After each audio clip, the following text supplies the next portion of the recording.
नमस्कार, जय हिंद, वंदे मातरम। आप सभी लोग का मेरे यूट्यूब चैनल में स्वागत है। आज मैं आप लोग के लिए जैन अपभ्रंश शैली को लेकर आया हूँ। ये आपका जो टॉपिक है टीजीटी पीजीटी एग्जाम के लिए महत्वपूर्ण टॉपिक है। तो आप सभी लोग रेडी हो जाइए और चलिए देखते हैं। इसका समय कब से कब तक है? 1100 ईस्वी से लेकर के 1500 ईस्वी तक का समय रहा है जैन और अपभ्रंश शैली का।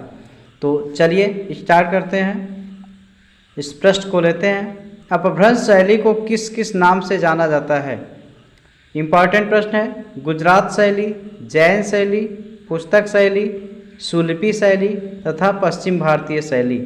इतनी शैलियों के नाम से जाना जाता है। गुजरात शैली, जैन शैली, पुस्तक शैली, सुलिपि शैली तथा पश्चिम भारतीय शैली। इतनी शैलियों के नाम से जाना जाता है अपभ्रंश शैली को। तो याद रखिएगा आप लोग, ये आपका बेहतरीन प्रश्न इससे बनता है। ये पूछा जाता है अपभ्रंश शैली। तो इसको 1, 2, 3, 4, 5 और 6 नामों से जाना जाता है। कितने नामों से? 6 नाम हो गए इसके अपभ्रंश शैली के। ये आपका एक अच्छा प्रश्न है और इसको आप राइट कर लीजिएगा। किस शैली की रेखा कोणात्मक लिए है? जैन शैली में जो रेखाएं खींची गई हैं वो कोणात्मक शैली में है। किस शैली की रेखाएं ज्यामितीय आकार की हैं? और जैन शैली की रेखाएं ज्यामितीय आकार की हैं। ये हो जाएगा। अपभ्रंश शैली को जैन शैली के नाम, जैन शैली नाम किसने दिया? ये हो जाएगा राय कृष्ण दास ने दिया है। अपभ्रंश शैली को जैन शैली का नाम किसने दिया? तो राय कृष्ण दास ने दिया। अपभ्रंश शैली को किस रूप में जानते हैं? बिगड़ी हुई कला के रूप में जानते हैं। अपभ्रंश शैली को किस रूप में जानते हैं? तो उसको किस रूप में हम जानेंगे? बिगड़ी हुई कला के रूप में अपभ्रंश शैली को जाना जाता है। तो ये आपका हो जाएगा बिगड़ी हुई शैली के रूप में। अगला प्रश्न है, जैन शैली को किस नाम से जाना जाता है? इसको बिहार शैली के नाम से जाना जाता है। जैन शैली को किस नाम से जाना जाता है? बिहार शैली के नाम से जाना जाता है। जैन कला का एक नाम और क्या है? तो गुज्जर कला। ये नाम पर्सी ब्राउन ने दिया था। जैन कला को क्या कहते हैं? गुज्जर कला कहते हैं। गुज्जर कला को किसने दिया है? ये नाम पर्सी ब्राउन ने दिया है। राइट आंसर पर्सी ब्राउन होगा। अगला प्रश्न है, पार्श्वनाथ की आकृति को किस रंग से बनाया गया है? नीले रंग से इसकी आकृति को बनाया गया। पार्श्वनाथ की आकृति को, इस आकृति को नीले रंग से बनाया गया है, ब्लू रंग से बनाया गया है। अगला प्रश्न है, नेमिनाथ की आकृति में कौन सा रंग भरा गया है? तो नेमिनाथ की आकृति में काला रंग भरा गया है। इसको आप याद रखिएगा। नेमिनाथ की आकृति में एक ब्लैक रंग भरा गया है, काला रंग भरा गया है। ये हो जाएगा 1 लाइनर प्रश्न आपके। बहुत ही अच्छी प्रैक्टिस सेट आपकी होगी। ये 1 लाइनर। महावीर की आकृति में कौन सा रंग भरा गया है? ये आपका महत्वपूर्ण प्रश्न होगा। पीला रंग भरा गया है। महावीर की आकृति में कौन सा रंग? तो पीला रंग हो जाएगा महावीर की आकृति में। इसको मत भूलिएगा। अगला है, ऋषभनाथ की आकृति को किस रंग से बनाया गया है? ऋषभनाथ स्वर्ण रंग से बनाया गया है। इसको मत भूलिएगा, ऋषभनाथ को मत भूलिएगा आप लोग। और बेहतरीन प्रश्न आपका है ये। ऋषभनाथ कौन सा रंग? स्वर्ण रंग। तो गोल्डन रंग हो जाएगा आपका, स्वर्ण रंग हो जाएगा। कभी कभी आपको पूछ सकता है, इंग्लिश में भी पूछ सकता है, हिंदी में पूछ सकता है, और किसकी मूर्ति है, कौन सा रंग है, तो इसको आप नहीं भूलेंगे। ऐसे ऐसे टॉपिक आपके हैं टीजीटी पीजीटी के कला के एग्जाम में। अपभ्रंश शैली में कितने चश्म चेहरे हैं? 1.25 चश्म चेहरे हैं। इसको आपको लगा देना है। कितने हैं? 1.25 चश्म चेहरे हैं। परवर की तरह की आँख किस शैली की विशेषता है? अपभ्रंश या जैन शैली की? किसकी विशेषता है? तो अपभ्रंश या जैन शैली की। किसकी विशेषता है? परवल की तरह की आँख किस शैली की विशेषता है? अपभ्रंश या जैन शैली की विशेषता है। जैन शैली के चित्रों की मुख्य विशेषता क्या है? अलंकारिता है। जैन शैली की मुख्य विशेषता क्या है? तो अलंकारिता है। ये इसकी विशेषता हो जाएगी। जैन शैली के चित्रित ग्रंथों में कौन सा ग्रंथ श्रेष्ठ तथा प्रसिद्ध है? तो इसमें जो जैन शैली में कल्पसूत्र का जो विवरण दिया गया है ये सर्वश्रेष्ठ ग्रंथ है और प्रसिद्ध ग्रंथ है।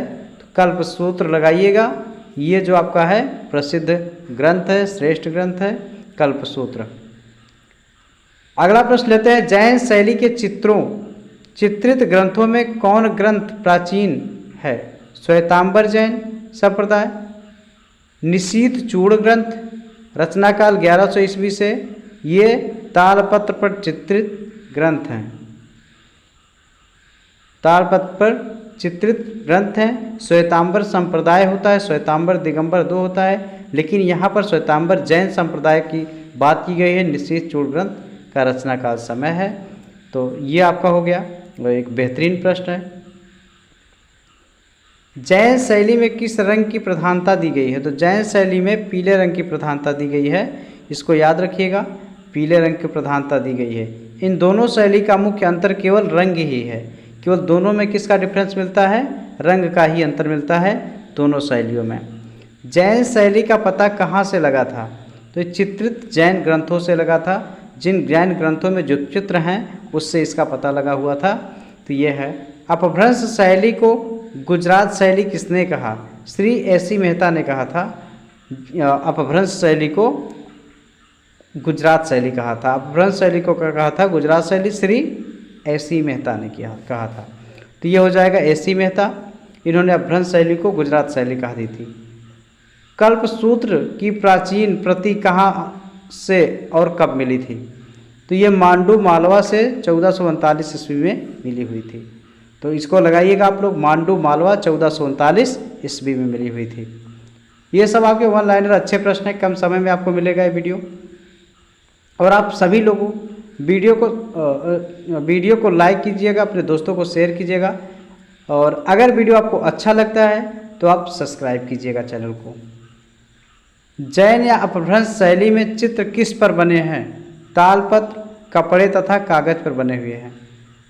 तो ये आपका जैन अपभ्रंश दोनों शैलियों में तालपत्र, कपड़े तथा कागज पर बने हुए हैं। ये इसका राइट आंसर हो जाएगा। मध्यकाल किन भाषाओं का रचनाकाल है? तो ये प्राकृतिक भाषाओं का रचनाकाल है। मध्यकाल क्या हो जाएगा? प्राकृतिक भाषाओं का रचनाकाल है। अगला हो जाएगा, मध्यकाल में कौन सी ग्रामीण भाषाओं में वीर काव्य की रचना की गई है? डिंगल तथा पिंगल लोक भाषाओं में। किसमें की गई है? तो मध्यकाल में कौन सी ग्रामीण भाषाओं में वीर काव्य की रचना की गई है? डिंगल तथा पिंगल लोक भाषाओं में इसकी रचना की गई है। ये हो जाएगा। अगला हो जाएगा, अपभ्रंश शैली की सचित्र पोथियाँ किस धर्म से संबंधित हैं? तो ये हो जाएगा जैन धर्म से संबंधित है। किससे? जैन धर्म से संबंधित है। अगला प्रश्न है, बसंत विलास चित्र किस शासक के समय का है? तो ये गुजरात के शासक अहमद शाह कुतुबुद्दीन के समय का है। ये किसका है? ये गुजरात के शासक अहमद शाह कुतुबुद्दीन के समय का है, जो बसंत विलास का चित्र है इस समय का है। आप अच्छे से इसको देखिएगा, क्लियर करिएगा। बसंत विलास कालिदास की किस महान काव्य रचना पर आधारित है? तो ये ऋतु संहार पर आधारित है। ऋतु संहार एक प्रसिद्ध ग्रंथ है, बसंत विलास कालिदास की रचना है।